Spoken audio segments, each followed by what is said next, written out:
నమస్తే, welcome to BV9 news. ముందుగా బులెటిన్లోని headlines చూద్దాం. చంద్రబాబు నేతృత్వంలో మంత్రివర్గ భేటీ, చర్చకు విద్యుత్ సరఫరా, సాగునీటి ప్రాజెక్టులు, సంక్షేమ పథకాలు వంటి అంశాలు. రాష్ట్ర అభివృద్ధి సంక్షేమం లక్ష్యంగా ఈ సమావేశం.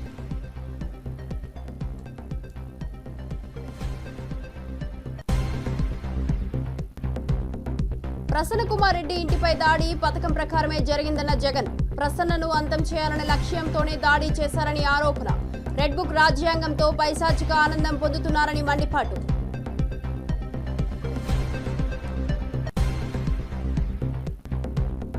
కూటమి ప్రభుత్వంపై అంబటి రాంబాబు ఫైర్. జగన్ బంగారు పాల్యం పర్యటనను వివాదం చేసేందుకు యత్నం చేస్తున్నారని ఆరోపణ. 3000 మంది వైసీపీ నాయకులు కార్యకర్తలకు నోటీసులు ఇచ్చారని వెల్లడి.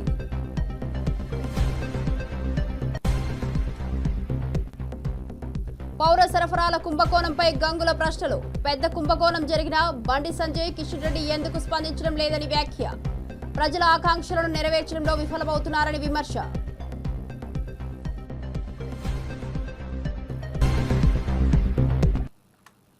డీటెయిల్ చూస్తే ముఖ్యమంత్రి జగన్ చిత్తూరు జిల్లాలో మామిడి రైతులను పరామర్శించేందుకు సిద్ధమవుతున్నారు.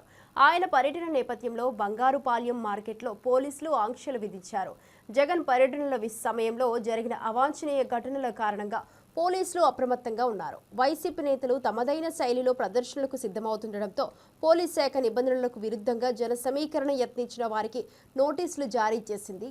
ఇక జగన్మోహన్ రెడ్డి పర్యటనపై ఉత్కంఠ నెలకొంది. ముఖ్యంగా ఆయన రాజకీయ ప్రదర్శనల నేపథ్యంలో రైతులకు పరామర్శ పేరుతో జరగబోయే ఈ పర్యటనపై అందరికీ ఆసక్తి ఉంది.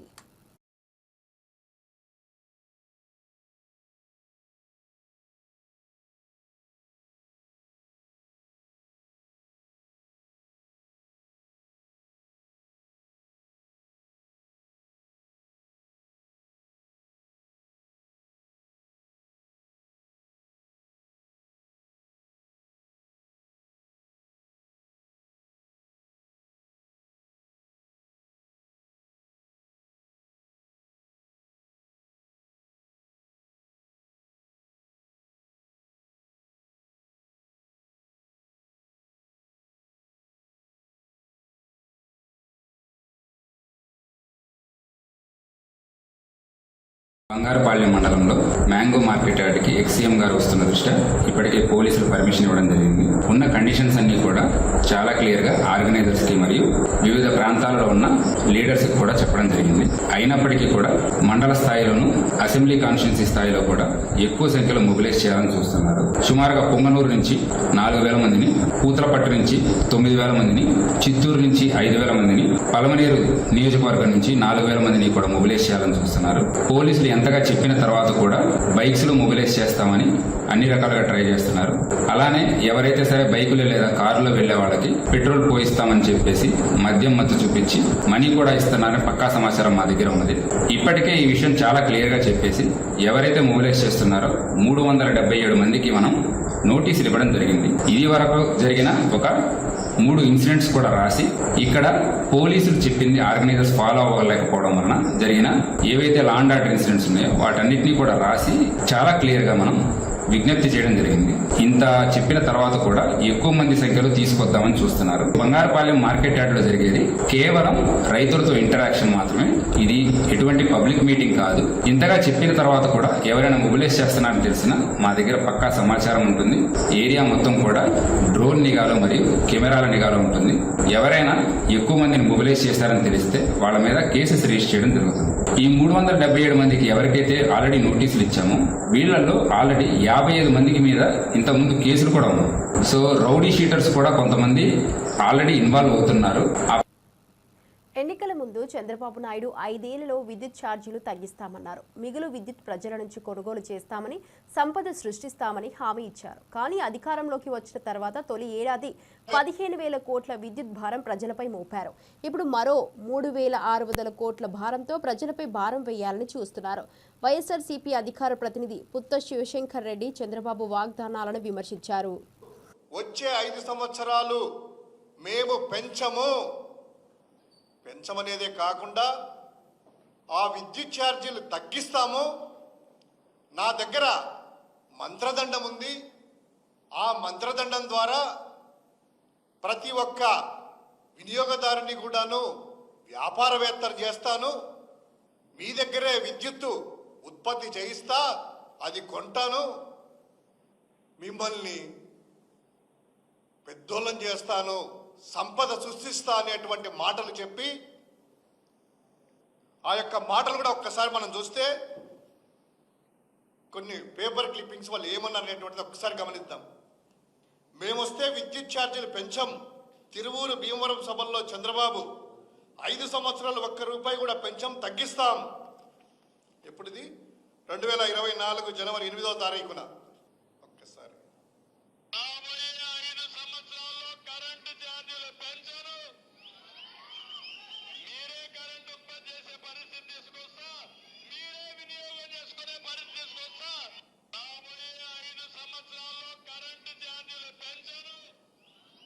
ఇది ఒక్కసారి ఆయన ఏమన్నారు దీని గురించి అనేది ఇంకో వీడియో చూద్దాం. అదే కాదు, వివిధ సభల్లో మళ్ళీ చెప్తున్నా, నాణ్యమైన కరెంటు రావాలంటే, కరెంటు రేట్లు పెరగకుండా ఉండాలంటే తెలుగుదేశం జనసేన రావాలి. తర్వాత అధికారులు అడిగితే విద్యుత్ అందజేస్తా ఉన్నారు. అట్లాగే లాసెస్ ఇప్పుడు చెప్పాను నేను. నువ్వు చెప్తున్నావు నాకు, నేను ఉండే వాస్తవ పరిస్థితి సార్. వచ్చి రాగానే మొదటి సంవత్సరంలోనే 15,485 కోట్ల రూపాయలు భారం, విద్యుత్ ఛార్జీల అదనపు భారం ప్రజల నెత్తి మీద వేశారు. ఎంత? 15,485 కోట్ల రూపాయలు. సరే, అది ఏంటంటే అప్పుడంతా అడిగితే జగన్ గారి పాపకం, జగన్ గారు చేశారు, గత ప్రభుత్వం. ఏది మాట్లాడినా కూడాను జగన్ గారే గుర్తొస్తారు వాళ్ళకి. సరే, మొదటి సంవత్సరాలు గడిచిపోయింది. ప్రజలు నానా ఇబ్బందులు చేసి రక్కసిగా వాళ్ళ రక్తాన్ని తాగారు కదా. ఇక రెండవ సంవత్సరంలోకి వస్తానే ఇప్పుడే నిన్నటి రోజు 3,629.87 కోట్ల రూపాయలకి డిస్కంలు ఏపీఆర్సీకి అదనపు ఛార్జీలు వసూలు చేయాలని ఏపీఆర్సీకి విద్యుత్ నియంత్రణ మండలికి ప్రపోజల్స్ పంపించాయి. అంటే అదనంగా 15,485 కోట్ల రూపాయలు గడిచిన సంవత్సరం రాబట్టి ప్రజల మీద విద్యుత్ ఛార్జీలు పిడుగు వేసి మరోసారి వారి నడ్డి విరచడానికి 3,629.87 కోట్ల ముఖ్యమంత్రి చంద్రబాబు అధ్యక్షతన మంత్రివర్గ సమావేశం జరిగింది. ఉభయ గోదావరి జిల్లాలోని ప్రాజెక్టుల పురోగతి, విద్యుత్ సరఫరా, సాగునీటి ప్రాజెక్టులు, సంక్షేమ పథకాల వంటి అంశాలు ఈ భేటీలో చర్చకు వచ్చాయి. ప్రస్తుత ఆర్థిక సంవత్సరం అభివృద్ధి ప్రణాళికలు, విభిన్న రంగాల్లో పెట్టుబడుల ఆకర్షణ, సంక్షేమ పథకాల అమలు గురించి మంత్రివర్గం వివరాలు పరిశీలించింది. ఇక విద్యుత్ ఛార్జీలు, రైతుల సమస్యలు వంటి కీలక అంశాలపై చర్చ జరిగింది. సభ అనంతరం ముఖ్యమంత్రి కీలక నిర్ణయాలు తీసుకునే అవకాశం ఉంది. రాష్ట్ర అభివృద్ధి, సంక్షేమం లక్ష్యంగా ఈ సమావేశం కొనసాగింది.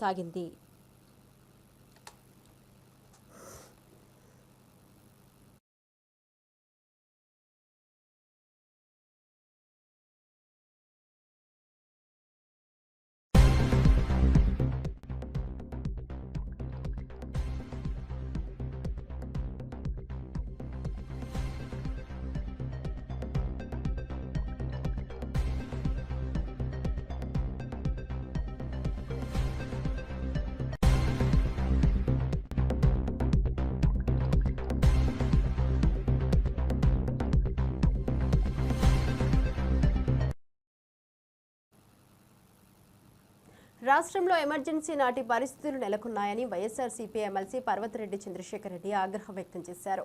నెల్లూరులో మీడియాతో మాట్లాడిన ఆయన మీడియాపై కక్ష సాధింపులు, కొమ్మినేని అరెస్టు వంటి ఘటనలు పత్రికా స్వేచ్ఛపై దాడిగా అభివర్ణించారు.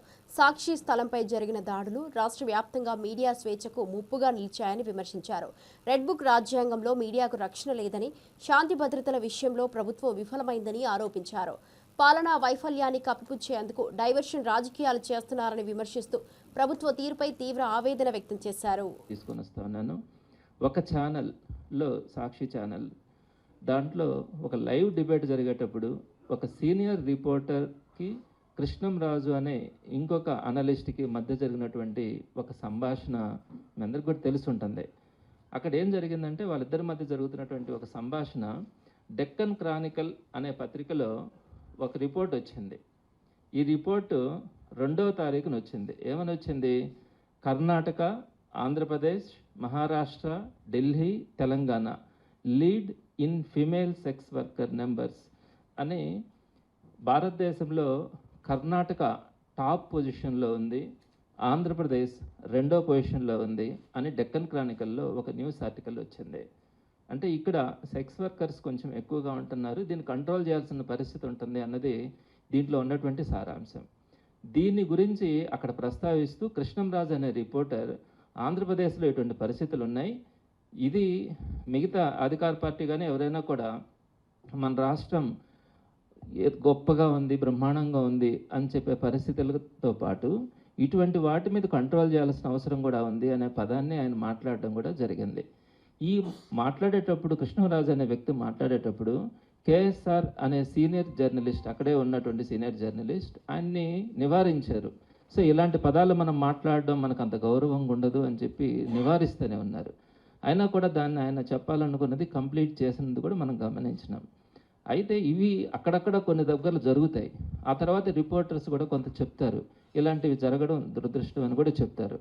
దీన్నే వైఎస్ఆర్సీపీ కూడా ఈ ఇష్యూని ఖండించడం కూడా జరిగింది. ఈ విధంగా మాట్లాడటం కూడా ఒక పత్రికలో వచ్చినటువంటి న్యూస్ ఆర్టికల్ అయినా కూడా వైఎస్ఆర్సీపీ ఎప్పుడు కూడా ఒక గౌరవంగా ఉండేటువంటి ఒక పార్టీ, మహిళలకు అత్యంత ప్రాధాన్యతనిచ్చేటువంటి ఒక పార్టీ కాబట్టి వైఎస్ఆర్సీపీ ఇమ్మీడియట్గా దాన్ని ఖండించడం కూడా జరిగింది. అయితే దీన్ని బేస్ చేసుకొని ఇట్లాంటి అంశాలు ఎన్ని జరగలా? నెల్లూరు కలెక్టరేట్లో స్వర్ణాంధ్ర 2047 విజన్ యాక్షన్ ప్లాన్పై వీడియో కాన్ఫరెన్స్ జరిగింది. ఈ సమావేశంలో నెల్లూరు పార్లమెంటు సభ్యులు Vemireddy Prabhakar Reddy, in charge collector K Karthik పాల్గొన్నారు. 2047 నాటికి ఆంధ్రప్రదేశ్ను ప్రగతిశీల రాష్ట్రంగా తీర్చిదిద్దడానికి ఈ ప్లాన్ రూపొందించబడింది. విద్య, ఆరోగ్యం, వ్యవసాయం వంటి కీలక రంగాల్లో అభివృద్ధి చర్యలు తీసుకోవాలని నిర్ణయించారు.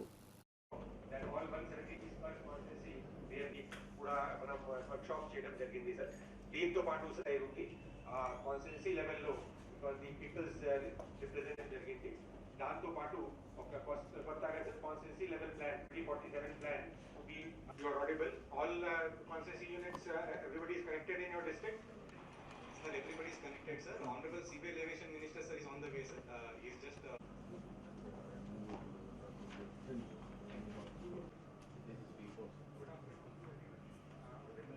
కాన్స్టిట్యుయెన్సీ విజన్ యాక్షన్ ప్లాన్ కూడా దీంతో పాటే ఎమ్మెల్యేస్ ప్రతి ఎమ్మెల్యే కూడా వాళ్ళ కాన్స్టిట్యుయెన్సీస్లో వాళ్ళ హెడ్ క్వార్టర్స్లో దీన్ని అటెండ్ అయ్యారు. ఇది main subject Swarnandhra Pradesh 2047. Part of దిస్లో 10 సూత్రాలు ఈరోజే చెప్పుకొచ్చాడు. ఆ 10 సూత్రాల మీద మీ జిల్లాలో మీ కాన్స్టిట్యుయెన్సీస్ దీన్ని మనం రాష్ట్రాన్ని జీడిపి ఎట్లా పెంచాలా, మీ జిల్లా జీడిపి ఎట్లా పెంచాలా, దానికి సంబంధించి మీ జిల్లాల్లో మీకు ఏ సబ్జెక్టులో నెల్లూరు జిల్లా ఉంది, నెల్లూరు జిల్లా ఏ సెక్టర్లో మనకి ముందుకు తీసుకోగలుగుతాం. ఆక్వా మన జిల్లాలో మంచి సబ్జెక్టు, దాని మీద ఫోకస్ చేసి కన్సర్న్ ఎమ్మెల్యేలని వాళ్ళ కాన్స్టిట్యుయెన్సీస్లో కొంతమంది ఇప్పుడు దానికి 4th P అంటే people's partnership, private public people's partnership. So పీపుల్ని కూడా లోకల్ పీపుల్ని కానీ లేదంటే ఆ ఇండస్ట్రీలో ఉండే మనిషిని కూడా దీంట్లో ఇన్వాల్వ్ చేసి ఎవరన్నా బాగా స్తోమత ఉన్నోళ్ళని వాళ్ళ చేత కొంచెం పెట్టుబడి పెట్టించి ఈ మోడల్లో P4 మోడల్లో కొత్త మోడల్లో ఐ థింక్ ఎక్కడ కూడా మన దేశమే కాదు ప్రపంచంలోనే ఎక్కడ లేదు ఇటువంటి మోడల్లో ఒక మంచి. నెల్లూరులో సైడ్ డ్రైన్ల పూడికతీత పనులపై నగరపాలక సంస్థ ప్రత్యేక దృష్టి సారించింది. నగరంలోని అన్ని ప్రాంతాల్లో స్పెషల్ డ్రైవ్ నిర్వహిస్తోంది. బాలాజీనగర్ మసీదు సెంటర్లో పూడికతీత పనులను పరిశీలించిన రాష్ట్ర పురపాలక పట్టణాభివృద్ధి శాఖ మంత్రి డాక్టర్ పొంగూరు నారాయణ పనులు వేగవంతం చేసేందుకు ప్రత్యామ్నాయ మార్గాలు చూడాలని అధికారులను ఆదేశించారు. గత 5 ఏళ్లలో డ్రైన్లలో సీల్టు పేరుకుపోవడం వల్ల వర్షాకాలంలో నీటి నికాస సమస్యలు తలెత్తుతున్నాయని తెలిపారు. ప్రభుత్వం రాగానే పూడికతీత పనులు చేపట్టాలని కోరారు.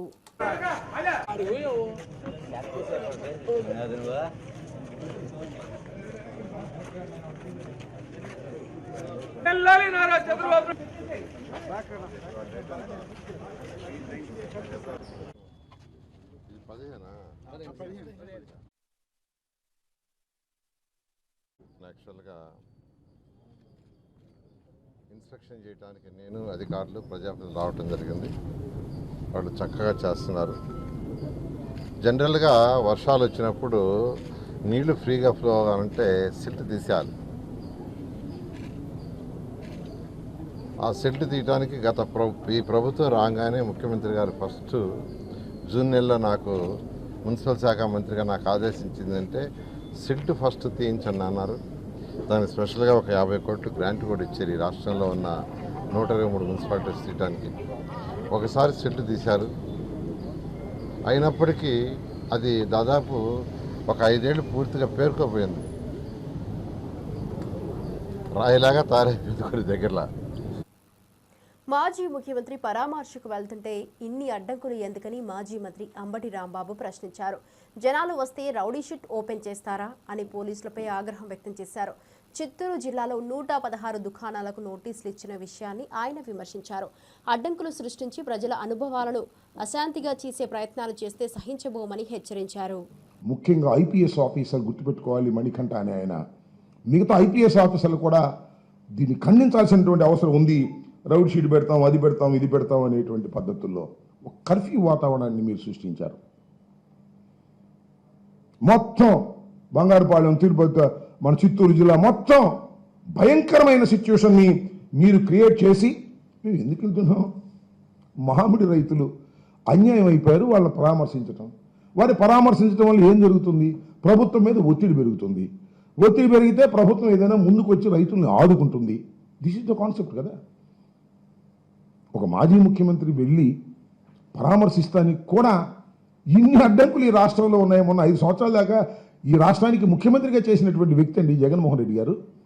ఆయన వెళ్ళి ప్రజల్ని పరామర్శించడానికి కూడా ఇన్ని ఆంక్షలు విధిస్తున్నారు అంటే ఎక్కడికి పోతున్నారు మీరు?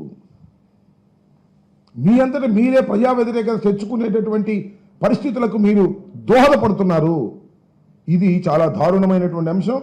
కాబట్టి అన్ని చోట్ల ఇవాళ నాకు వచ్చిన సమాచారం ప్రకారం 116 దుకాణాలు ఉంటే ఆ దుకాణాలకు మొత్తం నోటీసులు ఇచ్చారండి.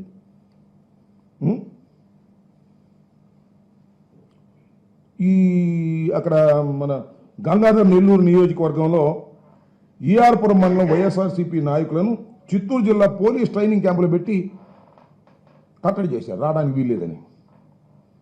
ఈ విధంగా దారుణంగా అసలు ఒక మాజీ ముఖ్యమంత్రి కొందరిని పరామర్శించడానికి వెళ్తుంటే ఈ రకమైన చర్యలు తీసుకోవటం ఏ రాష్ట్రంలో అయినా ఏ దేశంలో అయినా ఉందా?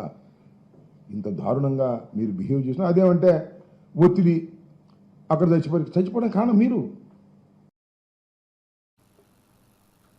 ఆంధ్రప్రదేశ్లో ఈవీఎం ప్రభుత్వం నడుస్తోందని మాజీ మంత్రి రోజా విమర్శించారు. Pawan Kalyan drama artist, Chandrababu EVM CM అని వ్యంగ్యంగా వ్యాఖ్యానించారు. సాధారణంగా భారతదేశంలో ఎన్నికల తర్వాత ఈవీఎంలను 6 నెలల పాటు భద్రపరుస్తారని, కానీ ఆంధ్రప్రదేశ్లో 10 రోజుల్లోనే డిస్ట్రాయ్ చేయాలని జీవో జారీ చేస్తున్నారని ఆరోపించారు. ఇక ఈ నిబంధనలు ప్రజాస్వామ్యానికి నష్టం కలిగించేలా ఉన్నాయని ఆమె ఆందోళన వ్యక్తం చేశారు.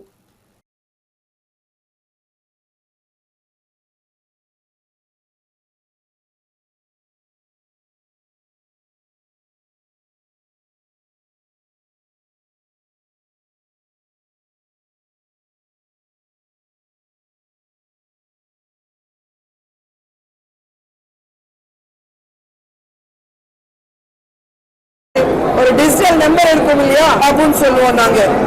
ஏன்னா இந்தியாவில் எந்த ஸ்டேட்ல எலெக்ஷன் ஆனாலும் 6 மாசம் இவிஎம்ஸ் அப்படியே இருக்கணும். இதுதான் எப்பவுமே நடக்கிறது. ஆனா இந்த ஏபில மட்டும் எலெக்ஷன்ஸ் ஆன 10 நாளே ஒரு ஜீரோ கொடுத்துட்டு எல்லா இவிஎம் டெஸ்ட்ராய் பண்ணிருக்காங்கன்னா அவங்க இவிஎம் எப்படி மேனிப்புலேட் பண்ணி இன்னைக்கு அவங்க ஜெயிச்சாங்களோ நீங்க பார்க்கணும். ஏன்னா உங்க எல்லாருக்குமே தெரியும், எல்லாம் கம்ப்யூட்டரைஸ்டு. கம்ப்யூட்டர்ல நீங்க ஓட்டு போட்டனுக்கு ஏபில எத்தனை ஓட்டு வந்திருக்கு, எனக்கு எவ்வளவு போல இருக்குன்னு ஒரு டிஜிட்டல் நம்பர் இருக்கும் இல்லையா, நீங்க கவுண்ட் பண்ணும்போது கூட அதே நம்பர் இருக்கணும். ஆனா ஓட்டு போடுறதுக்கு இருக்கிற நம்பரோட கவுண்டிங்க்கு 45 லட்சம் ஓட்டு எக்ஸ்ட்ரா இருக்கு. அதை பார்த்து கோர்ட்ல நாங்க கேஸ் போட்டா இவிஎம்ஸ் இல்ல, ஏன்னா ஜீரோ கொடுத்து டெஸ்ட்ராய் பண்ணதுனால ஒன்றும் பண்ண முடியாதுங்கிற போது நீங்க தெரிஞ்சுக்கணும், இவங்க இவிஎம் கவர்மெண்ட் தான் ஆந்திர பிரதேஷ்ல இருக்கு. ஒரு டிராமா ఆర్టిస్ట్ పవన్ కళ్యాణ్.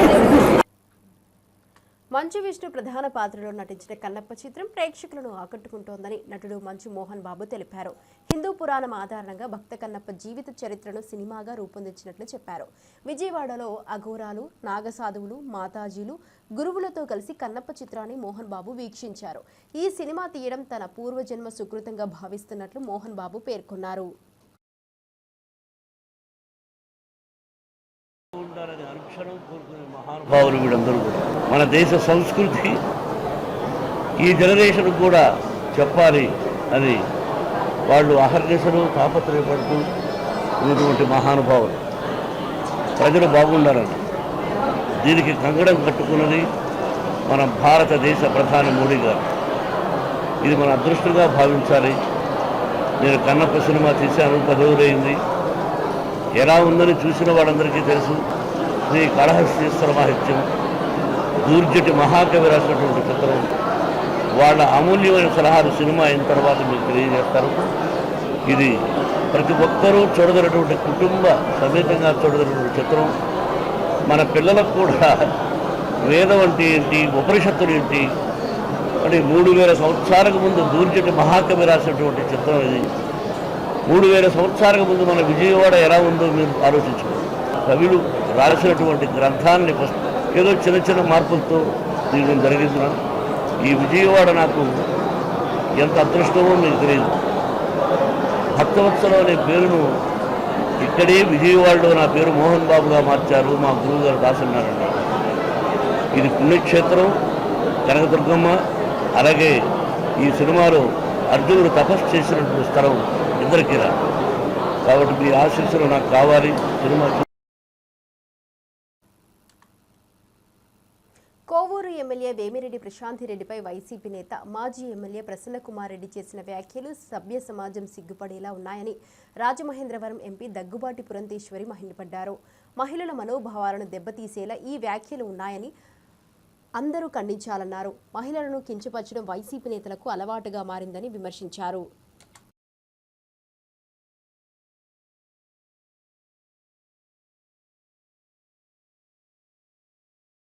విశ్వసిస్తూ వస్తున్నటువంటి సంస్కృతి మనది. అదేవిధంగా మహిళలకి పెద్దపీట వేస్తూ వారిని గౌరవిస్తూ వస్తున్నటువంటి భారతీయ సాంప్రదాయం మనది. దానికి భిన్నంగా ప్రసన్న కుమార్ రెడ్డి గారు వారు ప్రశాంత్ రెడ్డి గారి పట్ల చేసినటువంటి వ్యాఖ్యల్ని నేను గట్టిగా ఖండిస్తున్నాను. వైఎస్ఆర్సీపీ నాయకులకి మహిళల్ని కించపరచడం అనేది అలవాటుగా మారినటువంటి విషయం. అమరావతిలోని మహిళల్ని మరి మనం నోటితో కూడా చెప్పలేనటువంటి భాషలో వారిని కించపరచడం, అదేవిధంగా శాసనసభలో ఉన్నటువంటి మహిళల్ని శాసనసభ వెలుపల ఉన్నటువంటి మహిళల్ని సైతం వ్యక్తిత్వ హననం చేయడం మనందరికీ తెలియనటువంటి విషయం కాదు. 6 పర్యాయాలు ఎమ్మెల్యేగా గెలిచి ఈ రకంగా మహిళల్ని కించపరుస్తూ అవమానపరుస్తూ చేస్తున్నటువంటి వ్యాఖ్యలు ఇవి సభ్య సమాజం ఆమోదించనిది, స్వాగతించనిది అని చెప్పి వారికి తెలియజేస్తున్నాను. అదేవిధంగా వారికి నేను చెప్పేటువంటి విషయం, ఏదైతే ప్రశాంత్ రెడ్డి గారి పట్ల వారు చేసినటువంటి వ్యాఖ్యలు ఉన్నాయో వాటిని ఒక్కసారి వారి తల్లి గారికి వారి భార్య గారికి చూపమని చెప్పి నేను చేసినటువంటి అభ్యర్థన. తెలంగాణ బీజేపీ రాష్ట్ర అధ్యక్షుడు ఎన్ రామచంద్రరావు తిరుమల శ్రీ వెంకటేశ్వర స్వామివారిని దర్శించుకున్నారు. ఆయన ప్రత్యేక పూజలు నిర్వహించి స్వామివారి ఆశీర్వాదాలను పొందారు. తిరుమల పర్యటనలో ఆయన ఆలయ అర్చకులు ఆయనకు సాదర స్వాగతం పలికి తీర్థ ప్రసాదాలు అందజేశారు. రామచంద్రరావు శ్రీ వెంకటేశ్వర స్వామి దివ్య దర్శనం జరిపిన అనంతరం భక్తుల కోసం ఆలయ నిర్వహణ విస్మయకరంగా ఉందని కొనియాడారు.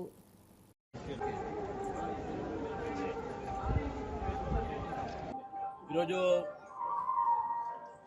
నేను నూతనంగా తెలంగాణ అధ్యక్షుడిగా ఎన్నికైన తర్వాత స్వామివారి యొక్క ఆశీర్వాదం కోసము తిరుపతి రావడం జరిగింది. తిరుమల కొండపైన ఆ స్వామివారిని దర్శించి నాతో పాటు మరి మొన్ననే రాజ్యసభ సభ్యులుగా ఎన్నికైనటువంటి శ్రీ పాక సత్యనారాయణ గారు, మా ఎమ్మెల్సీ అంజిరెడ్డి గారు, తర్వాత ఇక్కడ బోర్డు సభ్యులు మరి నా చిరకాల మిత్రుడు భానుప్రసాద్ గారు, మరి వారితో పాటు అనేక మంది స్వామివారి దర్శనం చేసుకున్నాము, ఆశీర్వాదం తీసుకున్నాము. ఇక్కడ వచ్చిన తర్వాత కొన్ని విషయాలు తెలిసినాయి. తిరుమల తిరుపతి దేవస్థానం సంబంధించినటువంటి చాలా భూములు తెలంగాణలో కూడా ఉన్నాయి. టీటీడీ కింద ఉన్నటువంటి భూములు ఖమ్మంలో, ప్రత్యేకంగా ఖమ్మం పట్టణంలో కొంతమంది రాజకీయ నాయకుల యొక్క ప్రేరణతో టీటీడీ సంబంధించిన భూముల్ని అన్య మతస్థులు దాన్ని మొత్తం కబ్జా పెట్టి గోడ కొట్టి అక్కడ ఇళ్ల నిర్మాణం చేస్తూ ఉన్నారు. అదేవిధంగా అందులో దుకాణాలు పెట్టి ఆ ఒక కమర్షియల్ యాక్టివిటీ కూడా చేస్తూ ఉన్నారు. వాణిజ్య కేంద్రాల కింద మార్చుకున్నారు. తెలంగాణలో సంబంధించినటువంటి దేవస్థానం భూములన్నీ కూడా, ఈ భూములన్నీ కూడా కాపాడాల్సిన అవసరం ఉన్నది. టీటీడీ భూములు అన్య మతస్థులకు. నటుడు సిద్ధార్థ్ తాజాగా విడుదలైన 3BHK మూవీ థ్యాంక్స్ మీట్లో మాట్లాడారు. ఈ రోజుల్లో సినిమా తీసి ప్రేక్షకులకు చేరవేయడం ఒక ఛాలెంజింగ్ థింగ్గా మారిందని అన్నారు. శ్రీ గణేష్ దర్శకత్వంలో సిద్ధార్థ్ హీరోగా నటించిన ఈ చిత్రంలో శరత్ కుమార్, దేవయాని, యోగి బాబు వంటి నటులు కీలక పాత్రలు పోషించారు. సినిమాను ప్రేక్షకులు ఆదరించారని, మరింత విశేషాలను పంచుకోవడం కోసం థ్యాంక్స్ మీట్ ఏర్పాటు చేశామని సిద్ధార్థ్ తెలిపారు. ఎమోషన్ వచ్చిందని అండ్ అది మీకు కూడా కలుగుతుందని నేను చెప్పాను. రెండోది, ఈ సినిమాలో ప్రతి ఒక్కరింట్లో జరిగే విషయాలు కనెక్ట్ అవుతాయి, రిలేటబుల్గా ఉంటాయి. నా ఇంట్లో జరిగిన విషయం వీళ్ళకి ఎలా తెలిసింది, ఎలా చెప్పగలిగారు అని ఒక ఫీలింగ్ మీకు వస్తుందని చెప్పాను. మేము ఎక్స్పెక్ట్ చేసినట్టు ఈ రెండు విషయాలు జరిగినాయి. ఒక ఎమోషనల్ సినిమా తీస్తున్నప్పుడు ఆడియన్స్ ఫీడ్బ్యాక్ కూడా చాలా ఎమోషనల్గా ఉంటుంది. ప్రతి సినిమాకి ఒకేలా రెస్పాన్స్ రాదు. సో నాకు లాస్ట్గా చిన్న సినిమాకి నా ఇన్స్టాగ్రామ్ మెయిల్ బాక్స్ చూస్తే రోజు hundreds of messages use to come. But ఆ సినిమా జానర్కి అప్పుడు వచ్చే మెసేజెస్ అన్నీ young women, young girls and ladies sharing with me what all అన్న అని పిలుస్తూ, చిన్న అని పిలుస్తూ వాళ్ళ లైఫ్లో జరిగిన వైలెన్స్ కానీ, వాళ్ళకి జరిగిన అబ్యూస్ కానీ, వాళ్ళ దాని గురించి చాలా ఓపెన్గా నాతో మాట్లాడారు. And that was a very life changing experience for me. ఒక నటుడుగా, ఒక ప్రొడ్యూసర్గా మనం సెలెక్ట్ చేసుకున్న ఒక టాపిక్ ఎంత రీచ్ అయిందంటే ద పీపుల్ హూ ఆ టాపిక్ కనెక్ట్ అయిన వాళ్ళు మీతో డైరెక్ట్గా వచ్చి మాట్లాడటం ఆ సినిమాలో జరిగింది. అలాంటి ఒక విషయం ఇంటూ 10 3BHKకి జరుగుతుంది. ఎందుకంటే ఈ సినిమా లైఫ్లో ఎవరైనా ఒక్కసారైనా స్ట్రగుల్ అయిన వాళ్ళకి పౌర సరఫరాల శాఖలో భారతదేశంలోని అతిపెద్ద కుంభకోణం జరిగిన బండి సంజయ్ కిషన్ రెడ్డి ఎందుకు స్పందించడం లేదని మాజీ మంత్రి ఎమ్మెల్యే గంగుల ప్రశ్నించారు. ఈ అంశంపై వెంటనే చర్యలు తీసుకోవాలని డిమాండ్ చేశారు. ప్రభుత్వ ఘోర వైఫల్యాన్ని ప్రశ్నిస్తూ ప్రజల ఆకాంక్షలను నెరవేర్చడంలో విఫలమవుతున్నారని విమర్శించారు. ఈ కుంభకోణంపై సమగ్ర విచారణ చేపట్టి బాధ్యులను శిక్షించాలని గంగుల కోరారు. 35 లక్షల మెట్రిక్ టన్ ధాన్యాన్ని అమ్మడం, దాని ద్వారా 7,626 కోట్ల రూపాయలు ఆదాయాన్ని 90 రోజుల లోపల ప్రభుత్వానికి కట్టాలి. ఆ సంస్థలు 90 రోజులు, 3 నెలల లోపల. ఎవరైనా కానీ ధాన్యాన్ని చూసుకున్న తర్వాతనే టెండర్లో పాల్గొంటారు. ఆ ధాన్యాన్ని చూసుకొని టెండర్లో పాల్గొన్నారు, ఈఎండి కట్టుకున్నారు, ఈఎండి కట్టేశారు. అక్కడే బ్రోకర్లు అందరూ కూడా ఇన్వాల్వ్మెంట్ అయ్యి ప్రభుత్వాన్ని నష్టం చేయాలని చేసి అప్పుడే తిరగడం జరిగింది. ఈరోజు రైస్ మిల్లర్ దగ్గర ధాన్యం ఉన్నది, మేము ధాన్యాన్ని పెడతాం తీసుకోండి అంటే మాకు ధాన్యం వద్దు, ఎక్స్ట్రా డబ్బులు ఇవ్వాలని చెప్పేసి యథేచ్ఛగా వారు డిమాండ్ చేయడం, రైస్ మిల్లర్లందరూ కూడా మా దగ్గరికి రావడం, వారు మొరబెట్టుకోవడం. ఇంత అన్యాయం ఉంటుందా? మేము మా దగ్గర ఉన్న బియ్యాన్ని, వడ్లను మేము పెడతామంటే కూడా మాకు వడ్లద్దు, మాకు నగదు రూపాయలు ఇవ్వాలని చెప్పేసి అఫీషియల్గా 2,007 రూపాయలు ప్రభుత్వం కట్టేది ఉంటే 2,230 రూపాయలు అఫీషియల్గా వాళ్ళు వసూలు చేసిండ్రు ఆ కాంట్రాక్టర్. మరి మిగతా 220 రూపాయలు ప్రభుత్వం రాకుండా ఎక్కడికి పోయిందంటే దళారుల సంస్థకు వెళ్ళిపోయినాయి అఫీషియల్గా. దాని విలువ సుమారు 750 కోట్ల రూపాయలు యథేచ్ఛగా ప్రభుత్వానికి వచ్చే సొమ్మును వాళ్ళు కాజేసిండ్రు. ఈ రోజు వరకు సుమారు 605 రోజులైంది. 90 రోజుల టెండర్ కంప్లీట్ కావాలి, 605 రోజులైనా ఇంతవరకు టెండర్ కంప్లీట్ కాలేదు. ఇప్పుడు ఆ భారం ప్రభుత్వం మీద పడడం వలన సుమారు 1000 కోట్ల రూపాయలు ప్రభుత్వము నష్టపోతుంది. 12వ లాట్ నెంబర్ 12 ఆ సంస్థ పేరు కూడా హిందుస్థాన్ లిమిటెడ్ కంపెనీ. ఇది నిజామాబాద్లో. ఇవి ఇప్పటివరకు నా బులెటిన్ అప్డేట్స్. చూస్తూనే ఉండండి BV9 న్యూస్.